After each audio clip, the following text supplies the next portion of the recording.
ब्रह्मा का पिता है, कौन विष्णु की मां, शंकर का दादा कौन है, हमको दे बता। ये जानने के लिए कृपया सुनिए। जगत गुरु तत्वदर्शी संत रामपाल जी महाराज के अमृत वचन सर्व पवित्र धर्मों के पवित्र शास्त्रों के आधार पर।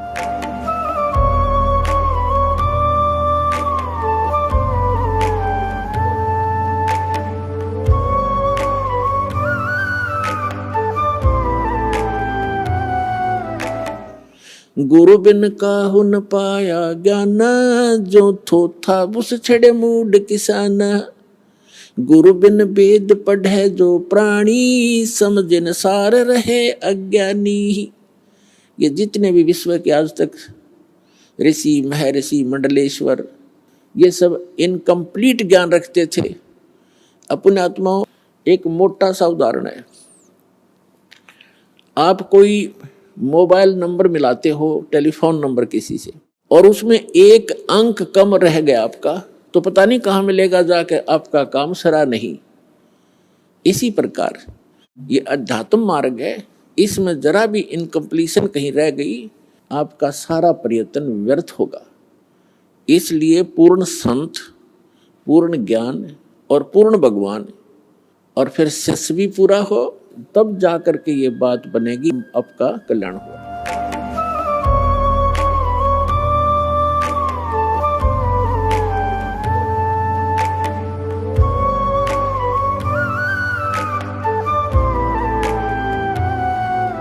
महाराज जी, आपका इष्ट देव कौन है? हमारे इष्ट अखिल कोटि ब्रह्मांड नायक जगत गुरु भगवान श्री कृष्ण हैं।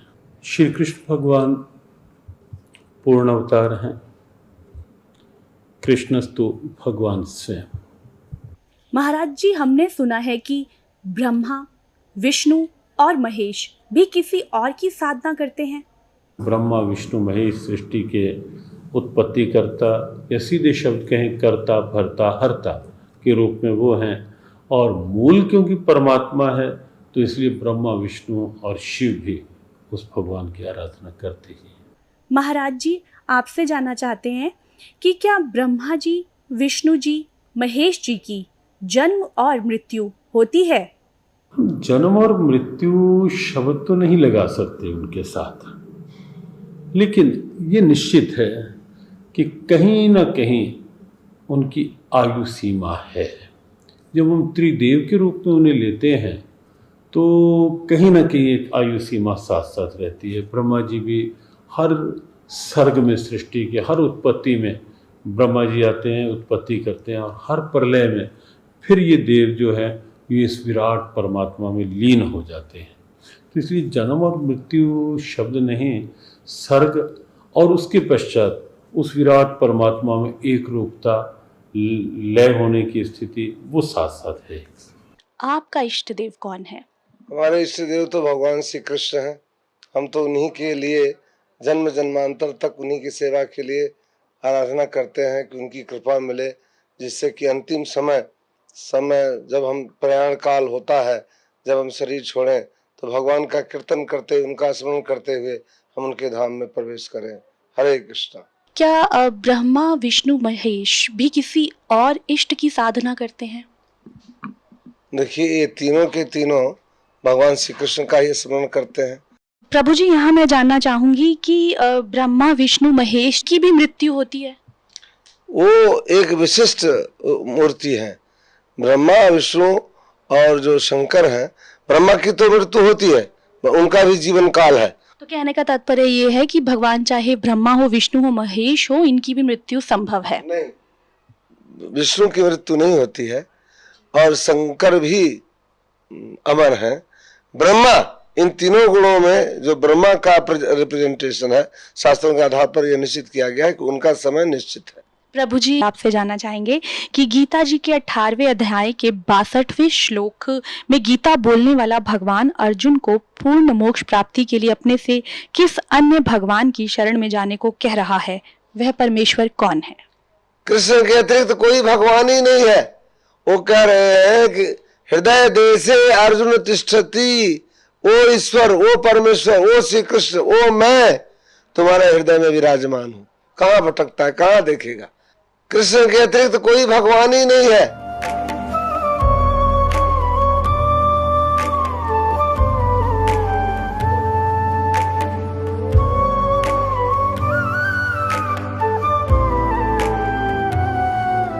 ये कृष्ण भगत, ये गुरु नकली कृष्ण जी के उपासक भ्रमित कर रहे हैं समाज को। कहते हैं कृष्ण ही तत्व है, श्री कृष्ण ही सब कुछ है, ये परम तत्व है, अविनाशी तत्व है।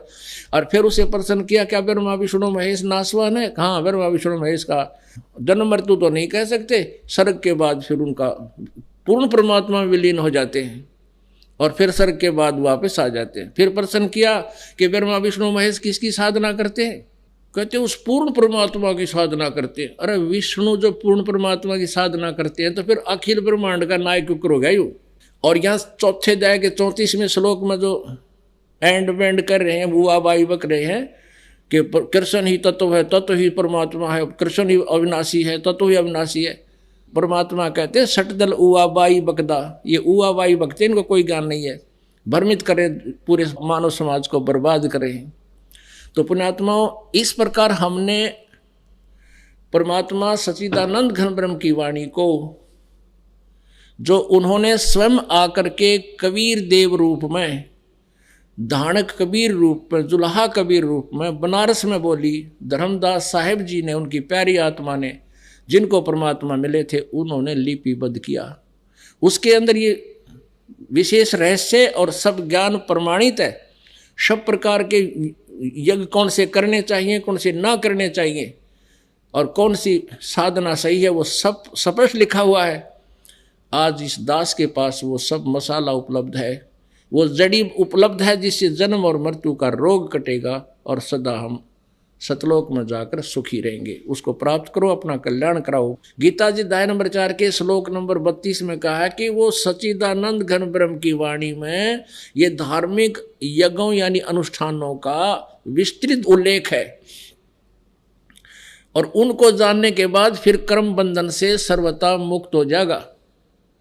उस ज्ञान को अब चौथे अध्याय के 33वें श्लोक में कहा है कि भाई दर्व यज्ञ से, यानी आंख मीच के कि तो मंदिर का लठ कटवा दिया, कि तो को दान धर्म कर दिया, कि तो भंडारे करवा दिए, कि तो कांबड़ बांट दिए।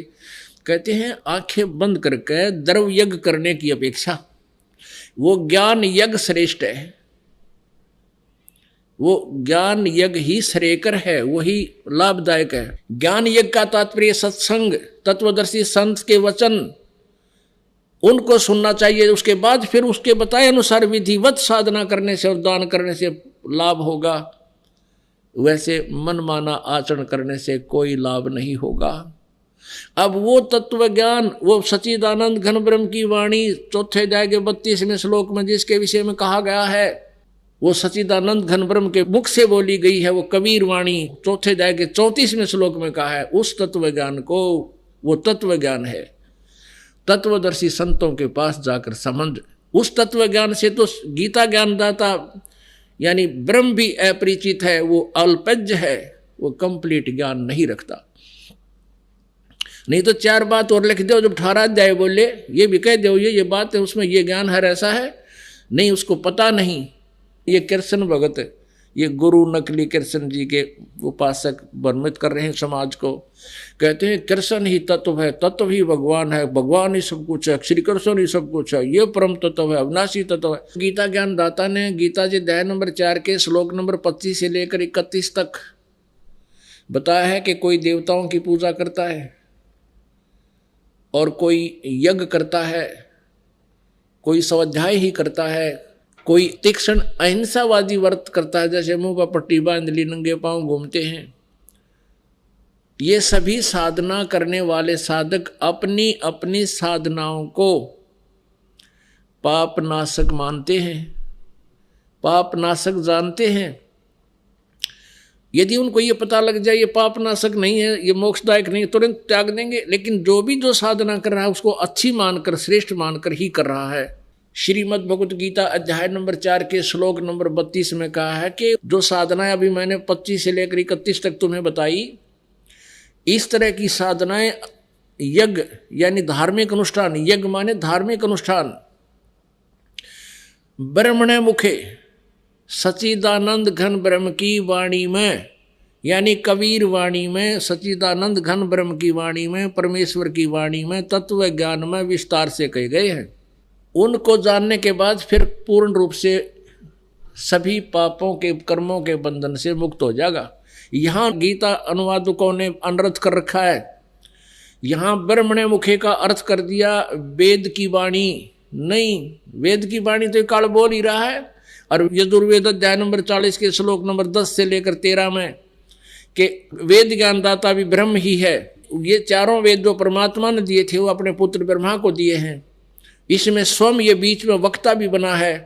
ये कहता है कि उस परमात्मा के बारे में कोई संभवात माने जन्म लेने वाला, कोई असंभवात जो जन्म नहीं लेता, निराकार बताते हैं। उसके विषय में भी तत्वदर्शी संतों से पूछो, वही वास्तविकता बताएंगे। परमात्मा साकार है व निराकार। और यजुर्वेद अध्याय नंबर 40 के श्लोक नंबर 10 से लेकर 13 में यह भी स्पष्ट किया है। वेद ज्ञानदाता कहता है कि किसी ने अक्षर ज्ञान हो गया वो तो विद्वान कहलाता है, जिसको अक्षर ज्ञान नहीं उसको अविद्वान कह देते हैं। विद्वान और अविद्वान की परिभाषा भी वो तत्वदर्शी संत बताएगा, उससे सुनो। पुण्यात्माओं, परमात्मा पूर्ण ब्रह्म कबीर देव जी स्वयं परमेश्वर थे। वो संस्कृत भाषा से जानबूझकर अपरिचित सिद्ध क्या करते थे ना, वो तो सब भाषाओं को जानते हैं। इसलिए उन्होंने ये राज रखा था कि कहीं आने वाले समय में जो अब परमात्मा ने ये खोलना था भेद, ये अज्ञानी ये टांग ना अड़ा दें कि कबीर जी भी शिक्षित थे, इन्होंने वेदों को गीता को पढ़ लिया होगा। नहीं, तो कहने का भाव ये है कि ये कबीर परमेश्वर 600 वर्ष पहले यही ज्ञान दिया करते थे। उन्हीं का दिया हुआ ज्ञान दास आज आपके समक्ष कर रहा है। तो यह ज्ञानी कहा करते थे वो तो अविद्वान है, उसको संस्कृत भाषा नहीं आती, और सारे समाज ने मान लिया था कि कबीर अविद्वान है। वेद कह रहे हैं ये परिभाषा विद्वान और अविद्वान की नहीं होती। एक अक्षर ज्ञान को सीख ले, जैसे किसी ना संस्कृत भाषा आती है वो इंग्लिश में अविद्वान है, वो पंजाबी में अविद्वान है। एक संस्कृत भाषा के जान लेने से विद्वान और अविद्वान नहीं होता। विद्वान वो होता है जो परमात्मा के तत्व ज्ञान से परिचित है, और वो परमेश्वर कबीर जी थे वो विद्वान। तो कहने का भाव ये है कि वेद भी ऑप्शन छोड़ दिया वेदों ने भी कि उस तत्व ज्ञान को तो कोई तत्वदर्शी संत बताएगा। अगर यहाँ कोई कहे, गीता जी अध्याय नंबर 4 के श्लोक नंबर 32 में इन्होंने ब्रह्मणे मुखे का अर्थ वेद की वाणी लिख दिया, पर प्रथम तो ब्रह्म माने वेद नहीं होता। इन्होंने तत्व ज्ञान से अपरिचित होकर के ऐसे अनर्थ किए हैं। ब्रह्म तो समझो परमात्मा है, वेद उसका विधान है। राजा का अर्थ विधान संविधान नहीं किया जा सकता। अगर कोई करता है तो वो उस उल्लेख से परिचित नहीं, उसमें लेखक बताना क्या चाहता है। तो गीता जी अध्याय नंबर 4 के श्लोक नंबर 32 में ब्रह्मणे मुखे का अर्थ इन्होंने अनर्थ कर दिया, वेद की वाणी लिख दिया। यहाँ लिखना था सच्चिदानंद घन ब्रह्म की वाणी, जबकि 17वें अध्याय के 23वें श्लोक में यही ब्रह्मणे शब्द है। ओम तत्सत इति निर्देश है ब्रह्मणे त्रिविध समर्थ है। उसमें ब्रह्मणे का अर्थ वहाँ ठीक किया इन्होंने, सच्चिदानंद घन ब्रह्म के पाने का, सच्चिदानंद घन ब्रह्म का ओम तत्सत, ये 3 मंत्र के जाप का निर्देश है। या त्रिविध समर्थ, ये 3 प्रकार से इसका सेवन होता है। अब यहाँ ओम तो ब्रह्म का, और तत् ये अक्षर ब्रह्म का, और सत ये परम अक्षर ब्रह्म का। यानी तत् और सत ये दोनों सांकेतिक शब्द हैं। ये दास बताओगा, और किसी के पास इस पृथ्वी पर इस 21 ब्रह्मांड में ये ओम तत्सत का वास्तविक ज्ञान नहीं है। ओम तो सीधा ब्रह्म का, तत् ये पर ब्रह्म का। इसको अक्षर पुरुष भी कहते हैं। गीता जी अध्याय नंबर 15 के श्लोक नंबर 16 में क्षर पुरुष और अक्षर पुरुष ये 2 भगवान बताए हैं। और 17वें में कहा कि इन दोनों से अन्य कोई श्रेष्ठ परमात्मा है, वही वास्तव में अविनाशी है, वही पूर्ण परमात्मा है, वो सबका धारण पोषण वही करता है, सबका मालिक, कुल का वो मूल रूप परमात्मा वही है, वो परम अक्षर ब्रह्म है। तो ये ओम तो इस सरपुरुष का यानी ब्रह्म का जाप है, काल का, जो ये स्वयं भी स्वीकार कर रहा गीता जी अध्याय नंबर 8 के श्लोक नंबर 13 में।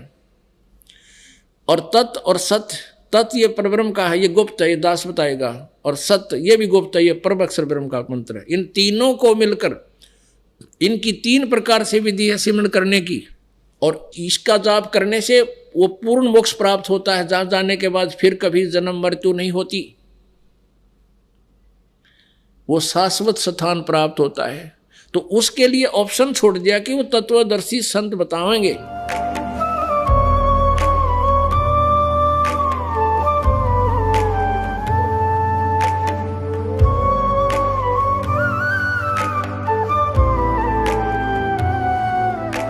महाराज जी, आपसे यहाँ ये भी जानना चाहेंगे कि गीता जी के अध्याय 4 के श्लोक नंबर 34 में तत्वदर्शी संत से तत्व ज्ञान समझने के लिए कहा है। वह तत्वदर्शी संत कौन है तथा उसकी पहचान क्या है? ये बड़ा गहरा और कुछ जटिल सा प्रश्न है। श्लोक बहुत महत्वपूर्ण है और भगवान श्री कृष्ण की बड़ी सीधी प्रेरणा है इसी श्लोक में। तद्विद्धि प्रणिपातेन परिप्रश्नेन सेव्यः उपदेक्ष्यन्ति ते ज्ञानम ज्ञानिनः तत्वदर्शिनः। भगवान ने कहा उस ज्ञान की प्राप्ति के लिए तू तत्वदर्शी महापुरुष का आश्रय ले। एक बात तो ये है कि भगवान कृष्ण सर्वज्ञान संपन्न है। तत्वदर्शी महापुरुष वो हैं जिन्होंने उस तत्व का साक्षात्कार लिया है। तत्व स्वयं परमात्मा है, स्वयं परमात्मा श्री कृष्ण है। श्री कृष्ण ये वाणी बोल रहे हैं, लेकिन फिर भी एक परंपरा का निर्वाह कर रहे हैं कि महापुरुषों के द्वारा ये ज्ञान मिलेगा, गुरु परंपरा से ये ज्ञान मिलेगा। तो जो तत्वदर्शी की बात है वो बात है कि जो परमात्म तत्व सबके भीतर है, जो चेतन तत्व सबके भीतर है, जिसने उस तत्व से एक रूपता कर ली है, जो केवल जड़ता में नहीं जी रहा, चेतना में जी रहा है, जो केवल बाहर के आकर्षणों में नहीं जी रहा, अंदर उस ईश्वरीय भाव की प्रियता में जी रहा है, वही तत्वदर्शी है। जहां तक पहचान की बात है, पहचान तो जब हम किसी ऐसे महापुरुष के सन्निधि में होंगे तो स्वतः यदि हमारे मन की जिज्ञासा है तो उस महापुरुष का भाव हमें ईश्वरीय भाव की ओर प्रेरित करता हुआ दिखेगा। उस महापुरुष की सन्निधि से हमारे भीतर की बुराइयों का दमन होता दिखेगा, भीतर की अच्छाइयाँ प्रकट होती दिखेंगी, और हमें भी लगेगा कि इस महापुरुष की स्थिति, आनंद, सहजता हमें भी उस दिव्यता की ओर, उस तत्व की ओर आकर्षित करती हुई दिखेगी। पहचान तो सन्निधि से स्वतः होने लगती है। बाह्य रूप में हम कहें तो बाह्य रूप में लक्षण, बाह्य वेशभूषा पहचान नहीं है, बाहर का कोई लक्षण पहचान नहीं है। पहचान तो अंदर की अवस्था ही है, जो गीता ने स्थित प्रज्ञ के रूप में कही कि संसार में रह रहा है लेकिन संसार की चाह नहीं है, संसार में रह रहा है लेकिन अनुकूल प्रतिकूल परिस्थितियों में अपने आप को सम रखे हुए है, जो मिल गया जैसा है उसमें संतुष्ट है, प्रसन्न है। ऐसे ढेरों लक्षण गीता ने बताए।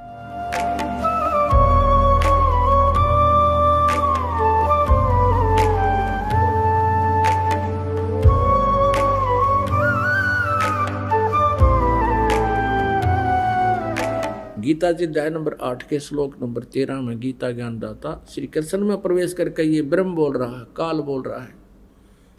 ये कहता है कि ओम इति एकाक्षरम ब्रह्म व्यवहारन माम अनुसमरण ये प्रयाति तजंदेहम स याति परमाम गतिम। मुझ ब्रह्म का एक अक्षर ओम है, यही मेरा मंत्र है। उच्चारण करके सिमरण करता हुआ ये प्रयाति तदंदेहम, जो शरीर छोड़कर जाता है, स याति परमाम गतिम, यानी वह ओम से मिलने वाले उस गति को प्राप्त होगा जो ओम के जाप से जो परम गति होती है, यानी ब्रह्मलोक प्राप्ति होती है, उसको प्राप्त होगा। और गीता जी अध्याय नंबर 8 के श्लोक नंबर 16 में स्पष्ट किया है कि ब्रह्मलोक पर्यंत भी ये सभी प्राणी पुनरावर्ती में हैं। वहाँ गए प्राणी भी जन्म मृत्यु में आते हैं, पुनः अक्षीण होते ही फिर पृथ्वी लोक पर आते हैं। तो ये भी मोक्ष नहीं हुआ, परम कल्याण नहीं हुआ। गीता ज्ञानदाता ब्रह्म स्वयं कह रहा है चौथे अध्याय के 5वें और 9वें श्लोक में, दूसरे अध्याय के 12 श्लोक में गीता जी में कि अर्जुन तेरे और मेरे बहुत जन्म हो चुके, तू नहीं जानता मैं जानता हूँ। मेरे जन्म और कर्म अलौकिक हैं। इसलिए कहा कि अर्जुन 18वें अध्याय के 62वें श्लोक में तू सर्व भाव से उस परमेश्वर की शरण में जा जिसकी कृपा से तू परम शांति और सनातन परम धाम को प्राप्त होगा। उस परमात्मा के बारे में, तत्ब्रह्म के बारे में बहुत जगह प्रमाण दिए हैं। दूसरे अध्याय के 17वें श्लोक में गीता जी में कहा कि अविनाशी तो उसको जान जिसको मारने में कोई समर्थ नहीं है। और दूसरे अध्याय के 12वें श्लोक में स्वयं अपने आप को नाशवान बता रहे हैं। तो कोई और प्रभु है जो ब्रह्म बता रहा है कि उसकी पूजा करनी चाहिए, और उसका मंत्र जो है वो तत्वदर्शी संत बताएगा। चौथे अध्याय के 34वें श्लोक में कहा है कि मैं नहीं जानता। उस तत्वदर्शी संत की खोज कर, जो चौथे अध्याय के 32वें श्लोक में जिस सच्चिदानंद घन ब्रह्म की वाणी में विस्तार से कहे गई धार्मिक यज्ञ हैं, अनुष्ठान हैं, क्रियाएं हैं की जानकारी है, वो तत्व ज्ञान है। उसको किसी तत्वदर्शी संत के पास जाकर समझ, उनको दंडवत प्रणाम करने से, कपट छोड़कर प्रसन्न करने से वो तत्वदर्शी संत तुझे परमात्मा की जानकारी देंगे। फिर उस तत्वदर्शी संत की पहचान बताई है 15वें अध्याय के प्रथम मंत्र में कि उल्टे लटके हुए संसार रूपी इस वृक्ष के उल्टा लटका हुआ संसार रूपी वृक्ष है, ऊपर को जड़ है और नीचे को तीनों गुण रूपी शाखा है। गीता ज्ञानदाता ने केवल इतना बताया है, और साथ में ये कहा कि इसके सभी पार्ट को, सभी विभागों को, तना कौन है, जड़ कौन है, डार कौन है, शाखा कौन है, पत्ते क्या है, जो इन सभी को बता देगा स वेदवित, वो तत्वदर्शी संत है। परमेश्वर कबीर देव जी स्वयं आते हैं और ये तत्व ज्ञान स्वयं ही अपना बताते हैं, अपनी महिमा आप ही सुनाते हैं, अपने द्वारा रची हुई सृष्टि को स्वयं ही बताते हैं। क्या बताते हैं? अक्षर पुरुष एक पेड़ है, निरंजन वा की डार, और तीनों देवा शाखा है, ये पात रूप संसार। अब थोड़ा सा ये सृष्टि रूपी आपको दिखाते हैं संसार। देखिएगा, परमेश्वर ने गीता जी अध्याय नंबर 15 के श्लोक नंबर 1 में कहा है, ऊर्ध्व मूलम अधः शाखम, ऊर्ध्व मूलम अधः शाखम अश्वत्थम प्राहु अव्यम। ये देखिएगा, ये श्रीमद् भगवत गीता जय दयाल गोविंद का इसके अनुवादक है। अथ पंथ 10वां अध्याय, ये 15वां अध्याय, प्रथम श्लोक। ऊर्ध्व मूलम अधः शाखम अश्वत्थम प्राहु अव्यम छंदासी यस्य पर्णानि ये तम वेद स वेदवित। अनुवाद करता कर रहा है, आदि पुरुष परमेश्वर मूल वाले, यानी आदि पुरुष परमेश्वर तो इसकी जड़ समझो भगवान पेड़ की, संसार रूपी वृक्ष की, और अधः शाखम ब्रह्मा रूप मुख्य शाखा वाले। ये गलत अनुवाद किया है। अधः माने नीचे होता, देखिएगा ये इन्हीं के द्वारा दूसरे श्लोक में 15वें अध्याय के में 2 बार अधः शब्द है, इसका यहाँ अनुवाद किया है। अधः माने नीचे, अधः माने नीचे, ये बिल्कुल सही कहा किया। और यहाँ ये विचलित हो गए, ब्रह्मा नागरडाएँ रखे हैं, इसने प्रजापति माना है। अब क्या है? ऊर्ध्व मूलम, ऊपर को तो जड़ वाला, नीचे को शाखा वाला, अधः शाखम नीचे को शाखा वाला, और संसार रूपी पीपल के वृक्ष को अविनाशी कहते हैं, वेद जिसके पत्ते कहे गए। ये छंदासी, ये छंदासी का अर्थ वेद कर दिया ना। छंद माने विभाग, टुकड़े। उस संसार रूप वृक्ष को जो पुरुष, जो संत मूल सहित तत्व से जानता है, स वेदवित, वह वेद के तात्पर्य को जानने वाला, अर्थात वो तत्वदर्शी संत है। अब देखियो, भगवान आए थे तत्वदर्शी संत बन के। पुण्यात्माओं, गीता जी अध्याय नंबर 15 के श्लोक नंबर 1 में स्पष्ट कर दिया कि ऊर्ध्व मूलम अधः शाकम प्राहु अश्वत्थम अवयम और छंदासी यस्य पर्णानि ये तम वेद स वेदविद। अब क्या बताया है कि उस संसार रूपी वृक्ष के ऊपर न तो जड़ तो मूल मालिक है, कुल परमात्मा समझो, जिससे सारे ब्रह्मांडों को आहार मिलता है, वो सब का धारण पोषण करता है, वो परमात्मा तो समझो संसार रूपी वृक्ष की जड़ है। और नीचे को तीनों गुण रजगुण ब्रह्मा सतगुण विष्णु तम गुण शिव जी रूपी शाखाएं हैं। और जो संत इनके सभी पार्ट्स को, सभी विभागों को बता देगा, तना कौन है, मूल कौन है, टार कौन है और पत्ते कौन, शाखा कौन, सवेदवित, वो तत्वदर्शी संत है। परमेश्वर ने 600 वर्ष पहले बताया था। देखिएगा ये अब संसार रूपी वृक्ष का चित्र। ऊर्ध्व मूलम अधः शाखम, ऊपर को जड़ वाला, जड़ तो समझो पूर्ण परमात्मा परम अक्षर ब्रह्म है, और नीचे को शाखा वाला। परमात्मा ने कहा अक्षर पुरुष एक पेड़ है, ये समझो इतना। पृथ्वी से बाहर जो दिखाई देता है उसको पेड़ कहते हैं। ये अक्षर पुरुष तना है, ये तो अक्षर पुरुष है, जिसे गीता जी अध्याय नंबर 15 के श्लोक नंबर 16 और 17 में 3 पुरुष बताए हैं। एक अक्षर पुरुष, एक ये सर पुरुष यानी ज्योति निरंजन डार, और एक परम अक्षर ब्रह्म है उत्तम पुरुषत्व अन्य, ये जड़ है, ये परम अक्षर ब्रह्म है, ये मूल मालिक है पूर्ण परमात्मा आदि पुरुष परमेश्वर। तो इस संसार रूपी वृक्ष की जड़ समझो। तो क्या बताया परमात्मा ने कि अक्षर पुरुष एक पेड़ है और ज्योति निरंजन हुआ की डार, इसको सर पुरुष भी कहते हैं, ब्रह्म भी कहते हैं, इसको काल भी कहते हैं।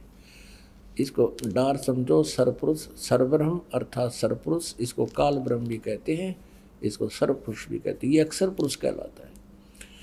और तीनों देवा शाखा है बाई पात रूप संसार। परमेश्वर ने 15वें अध्याय को गीता जी को इस एक ही अपनी अमृतवाणी के एक ही लोकोक्ति में एक ही दोहे में स्पष्ट कर दिया है। कबीर अक्षर पुरुष एक पेड़ है, निरंजन वाकी डारे, तीनों देवा शाखा है पाते रूप संसार। अब ये इतना बताया कि अक्षर पुरुष एक पेड़ है, निरंजन ये काल समझो, ये एक इसकी एक डार है, और इसके 3 पुत्र, ये 3 शाखाएं हैं, रजगुण ब्रह्मा सतगुण विष्णु तम गुण शिव जी, और आप जी यहाँ पर हैं, हम यहाँ पर हैं आगे। अब ध्यान करना, हम यहाँ पर हैं आगे। अपने आत्माओं श्रीमद् भगवत गीता अध्याय नंबर 15 में ये स्पष्ट कर दिया कि ऊपर को जड़ वाला, नीचे को तीनों गुण रूपी शाखा वाला, ये उल्टा लटका हुआ एक संसार रूपी वृक्ष है। जड़ तो समझो परम अक्षर ब्रह्म है, ये पूर्ण परमात्मा है, और नीचे की तीनों गुण रूपी शाखा बता दी काल ने, और कुछ नहीं बताया। ऊपर न जड़ है ऊर्ध्व मूलम, और नीचे को तीनों गुण रूपी शाखा है। ये देखिएगा, यही श्रीमद् भगवत गीता फिर देखिएगा। ये आप पढ़ रहे हैं, अभी आपने 15वें अध्याय का प्रथम मंत्र पढ़ लिया।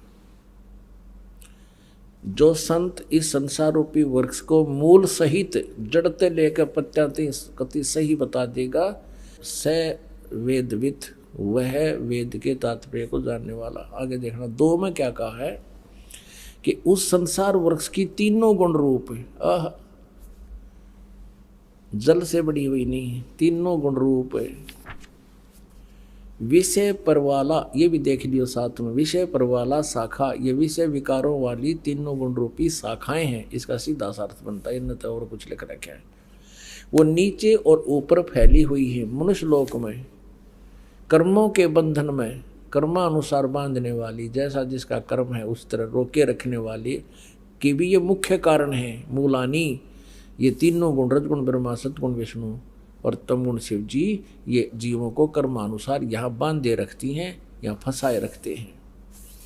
ऊपर और नीचे व्यापत हो रही है तीनों, यानी ब्रह्मा विष्णु महेश जी की जो स्थिति है, इनका जो प्रभुता है इस पृथ्वी लोक पर, नीचे पाताल लोक पर और ऊपर स्वर्ग लोक पर, इनमें एक एक विभाग के मंत्री हैं ये।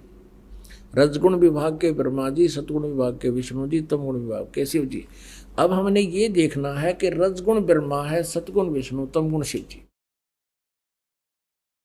तब हम इस पवित्र सदग्रंथ गीता जी को समझ पाएंगे। इसके लिए हम अब सहयोग लेंगे पवित्र श्रीमद् देवी भागवत दुर्गा पुराण का, संस्कृत सहित, ये हिंदी टीका सहित। ये कहाँ से छपी है?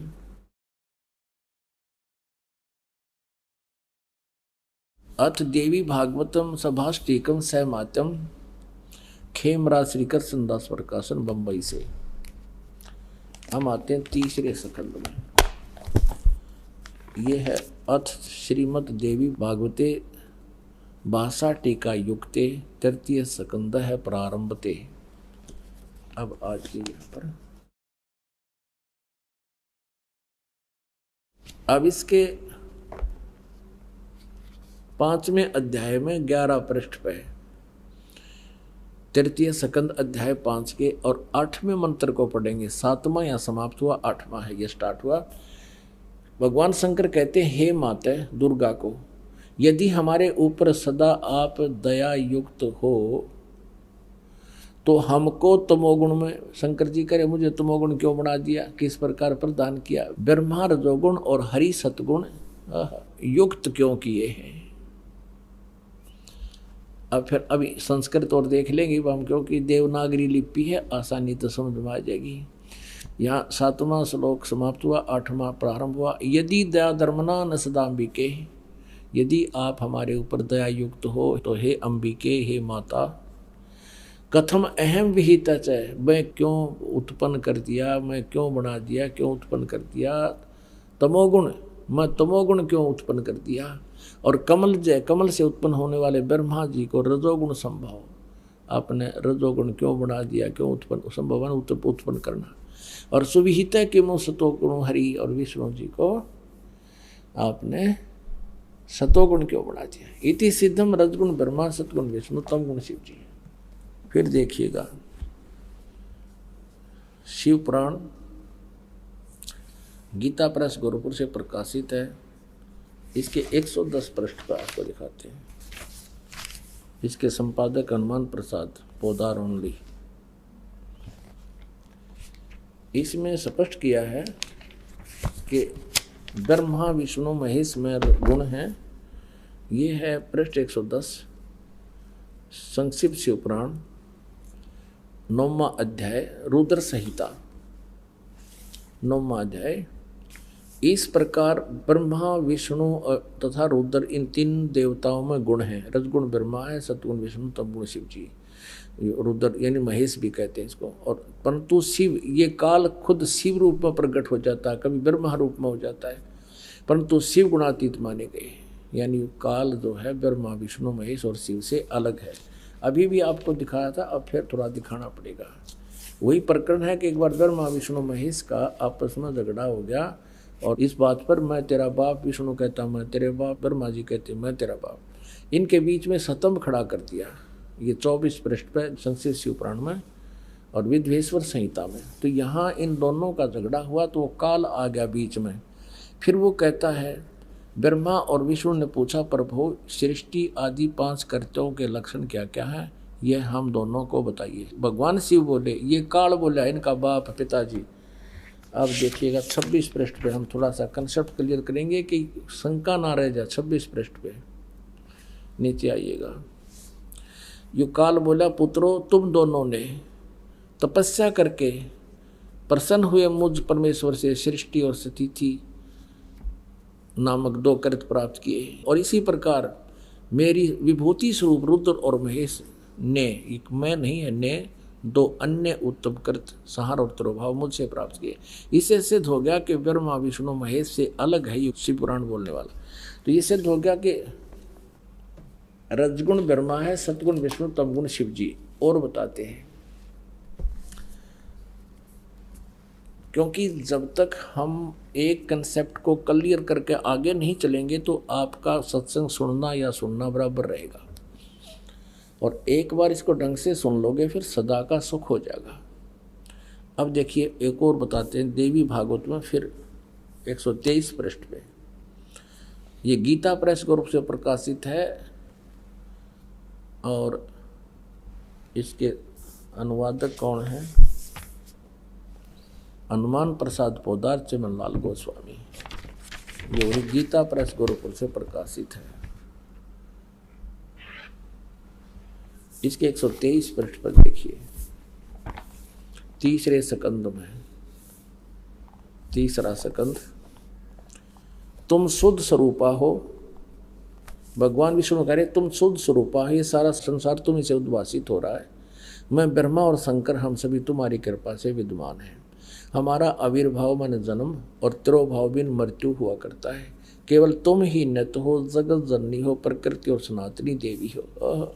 सफेद साहब विष्णु जी स्वयं कह रहे हैं हमारा तो जन्म और मृत्यु होता है, हम अविनाशी नहीं हैं और तू हमारी माता है।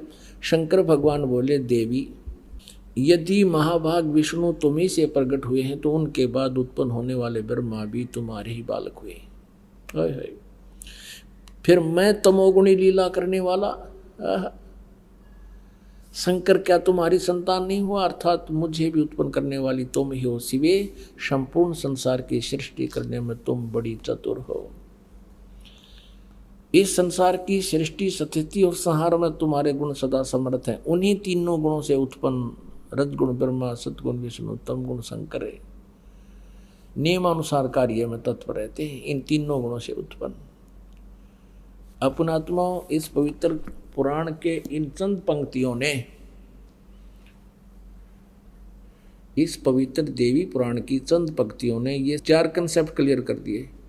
एक तो ब्रह्मा विष्णु महेश नासवान हैं, ये अजर व अमर नहीं है।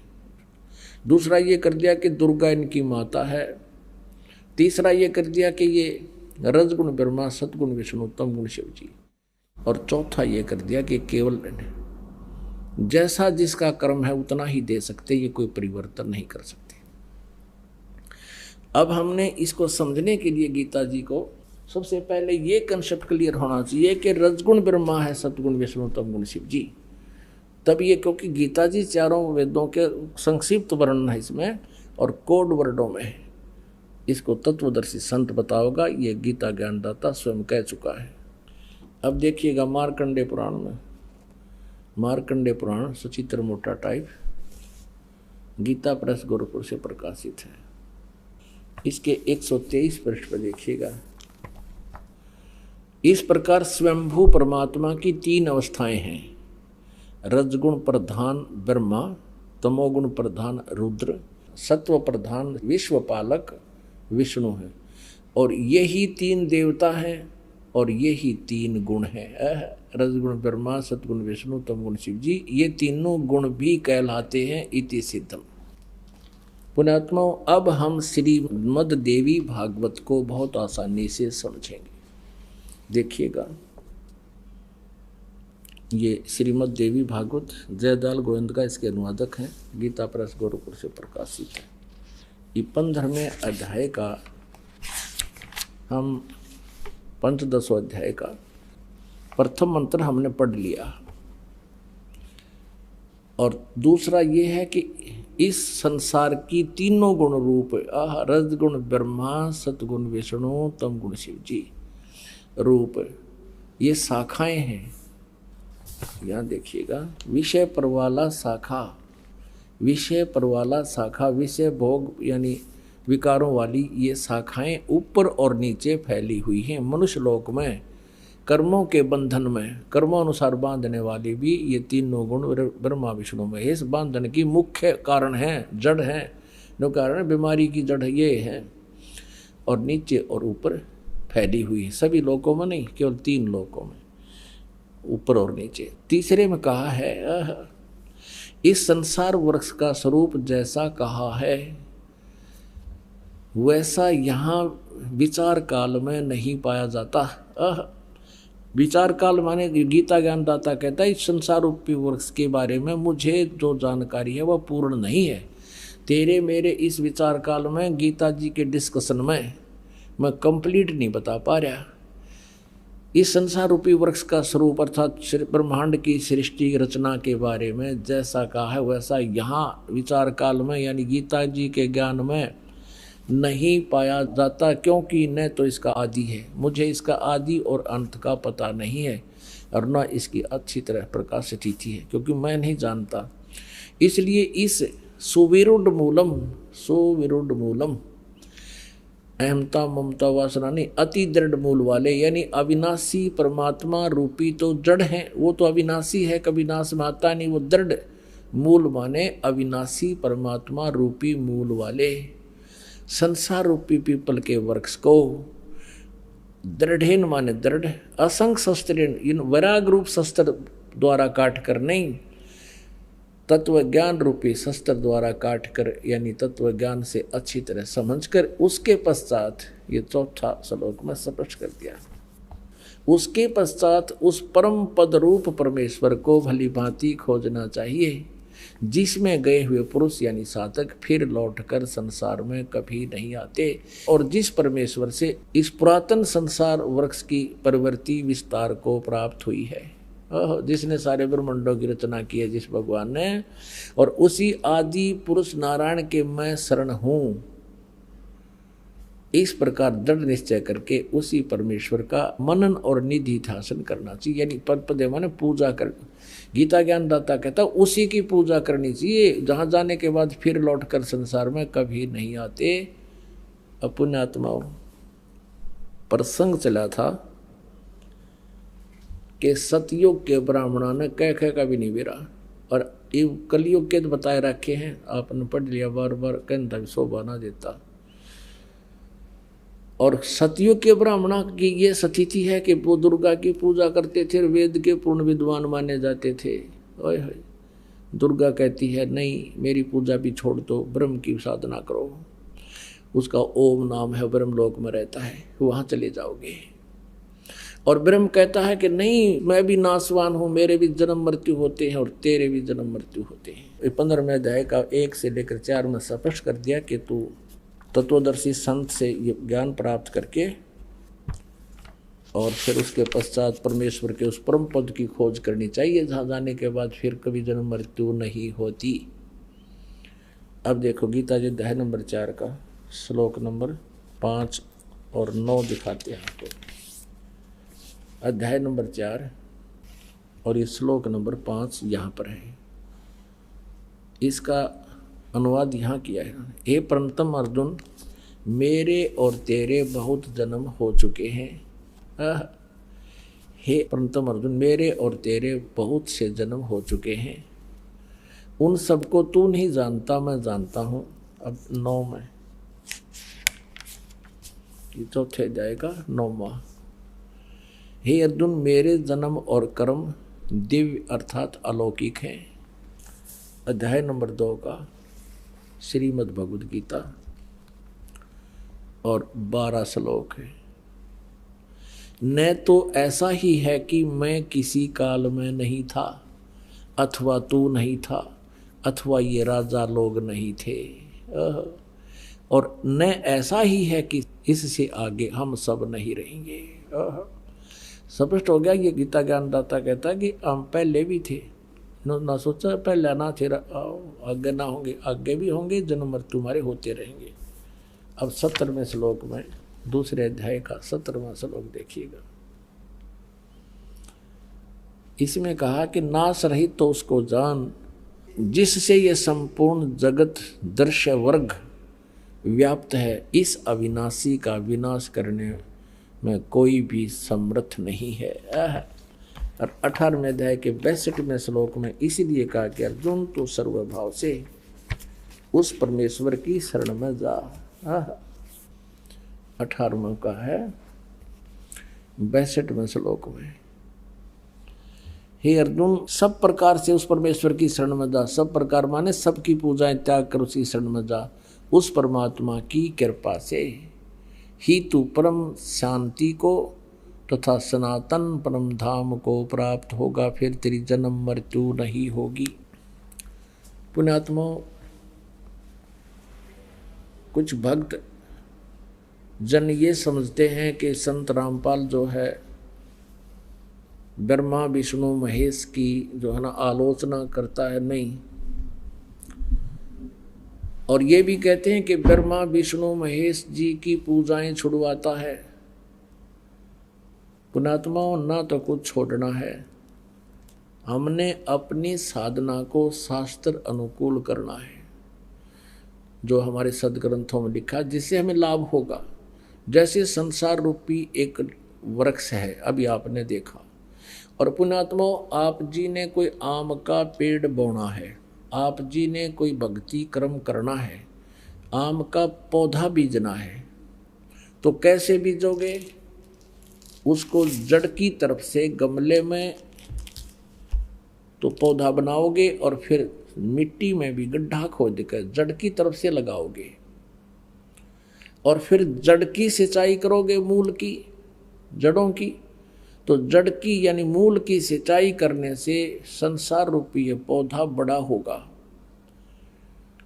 और फिर टहनियाँ के फल होंगे, लगेंगे। परमात्मा कहते हैं, अक्षर पुरुष एक पेड़ है, निरंजन वा की डार, और तीनों देवा शाखा हैं, ये पात रूप संसार। अब देखिएगा, सीधा बीजा हुआ लगाया हुआ भक्ति रूपी पौधा, ये है एक पौधे को बीजने का प्रॉपर वे, सुचारू विधि ये है।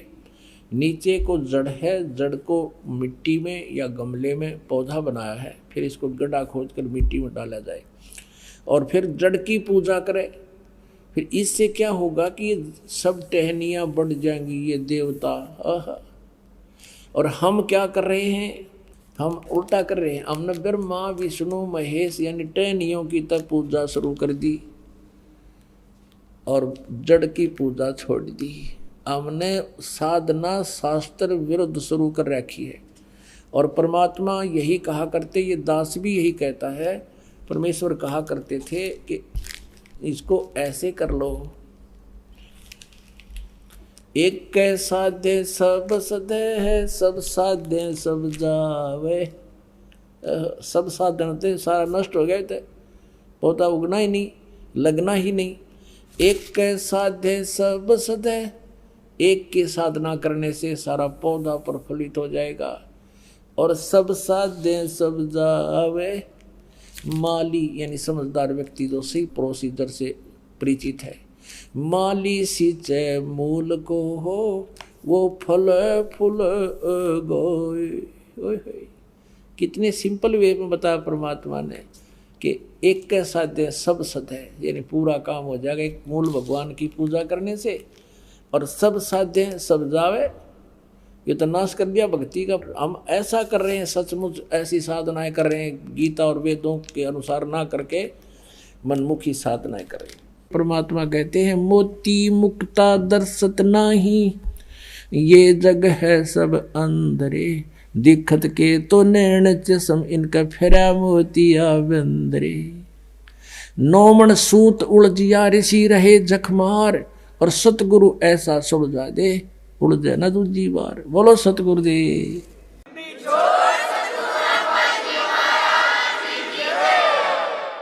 आइए अब हम उन श्रद्धालुओं के अनुभव जानते हैं जो जगत गुरु तत्वदर्शी संत रामपाल जी महाराज जी से दीक्षा प्राप्त कर चुके हैं तथा उनके द्वारा बताए गए भक्ति मार्ग पर चल रहे हैं। बहन जी नमस्कार। सत साहिब जी। क्या नाम है जी आपका? जी मेरा नाम आरती भारद्वाज है, मैं गुड़गांव से हरियाणा से आई हूँ। बहन जी, संत रामपाल जी महाराज जी से नाम दीक्षा लेने से पहले आप क्या भक्ति साधनाएं करते थे? जी मैं सभी देवी देवताओं को मानती थी, जैसा कि हमें टूटा फूटा जो भी ज्ञान था, शास्त्र अनुकूल तो हमें ज्ञान था ही नहीं जी, जो भी हमें बताता था वैसे ही हम उस तरीके से करते रहते थे। मैं शेरा वाली माता को भी मानती थी, शिव जी का व्रत भी करती थी, और शनिदेव को भी मानती थी, पिपल में भी जोत लगाती थी। मतलब कोई भी ऐसी भक्ति नहीं रही जो मैंने ना मतलब की हो। जो भी भक्ति ज्ञान था हमें वो सब मैंने किया है जी।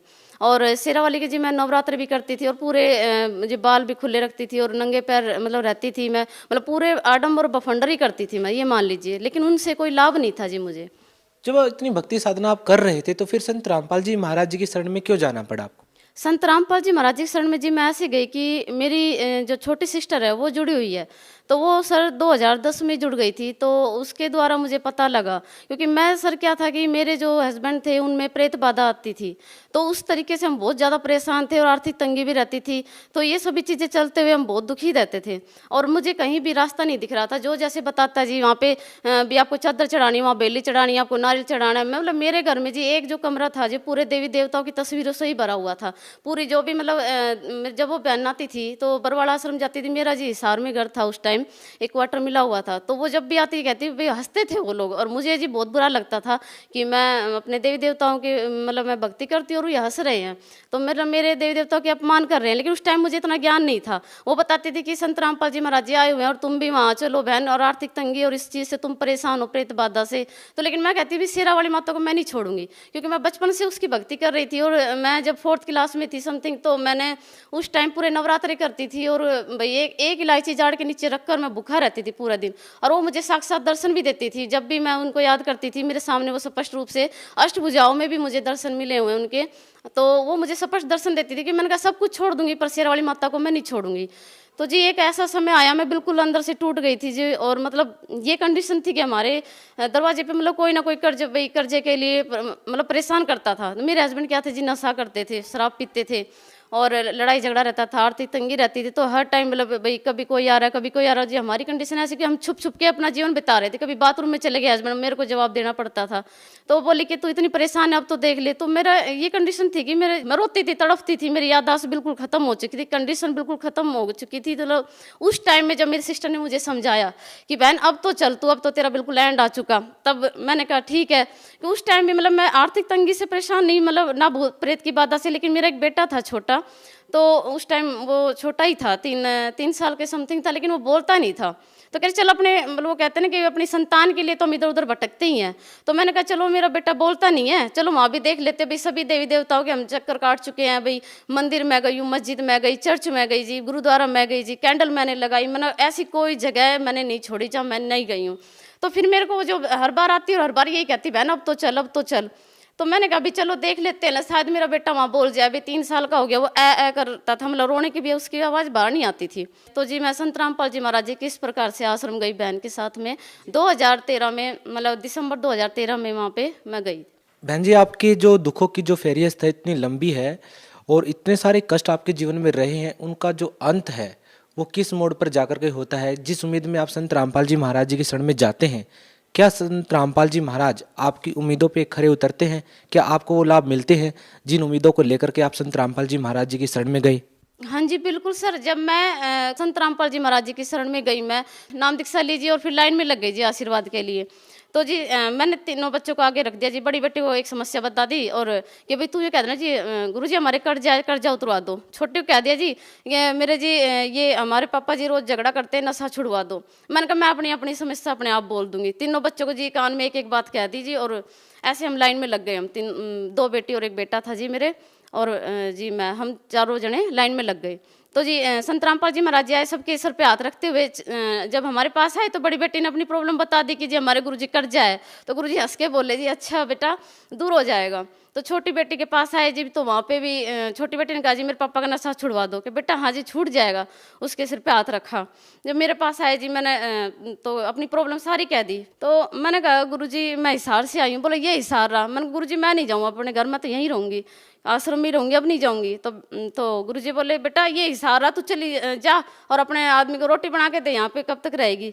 तो जी वही बात हुई जी, मैं उसी टाइम फिर अपना बैग उठा के वापस घर आई। तो जैसे ही मैं स्टेशन पे उतरी वो सामने ही खड़े थे और बोले भूख लग रही है मेरे को खाना बना। सेम टू सेम जी वही बात मिली। और फिर जैसे जी मैंने अपने लड़के की भी समस्या रखी थी गुरुजी के सामने कि बोलता नहीं है। तो जी हम जैसे ही अपना घर का लोग खोलने लगे थे जी, मैंने अपना गेट भी नहीं खोला था, तो लड़के ने कहा पापा।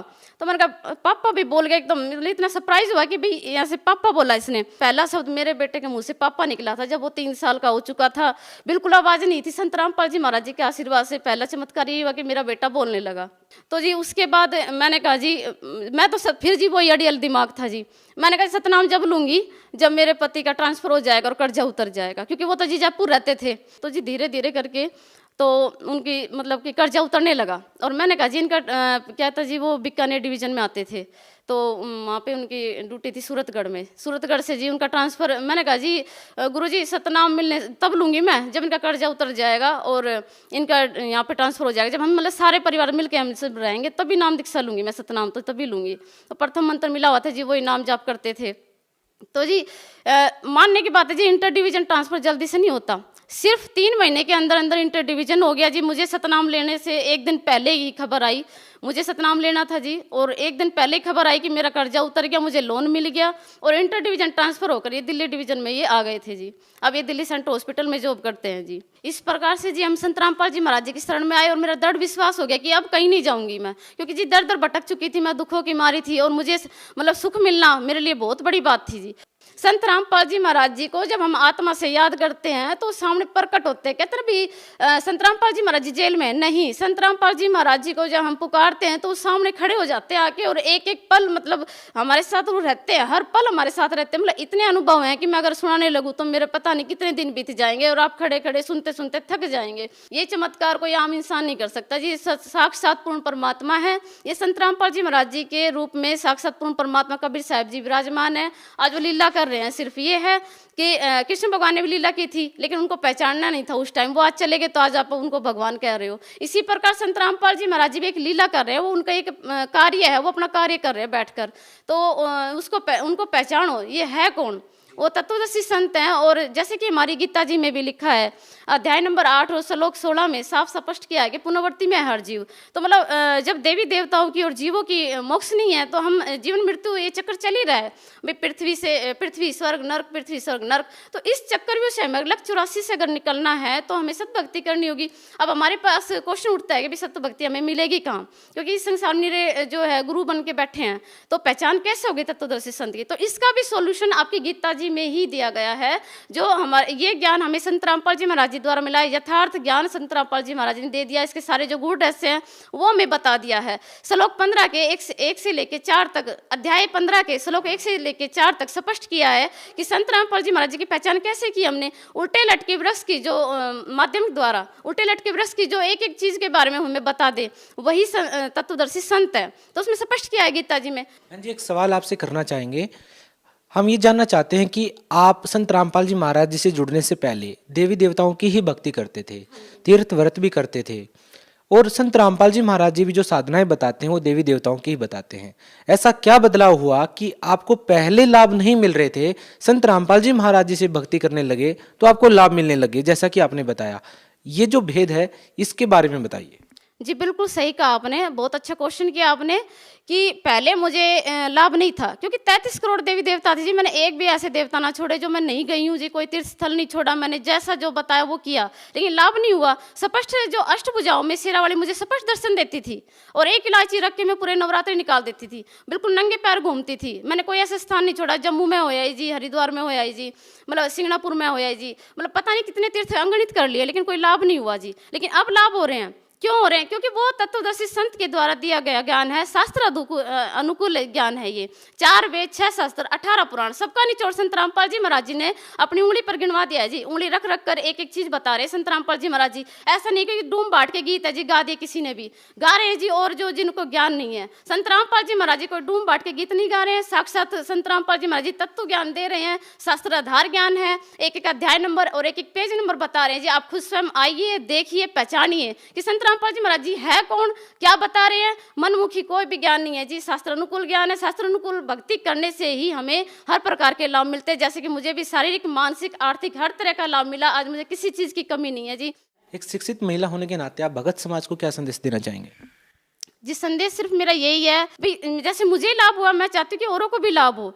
तो आप भी आए और इस ज्ञान को समझे अच्छे से, और समझ करके आप नाम दीक्षा लें और अपना जीवन कल्याण कराएं। बहुत बहुत धन्यवाद सत साहिब जी।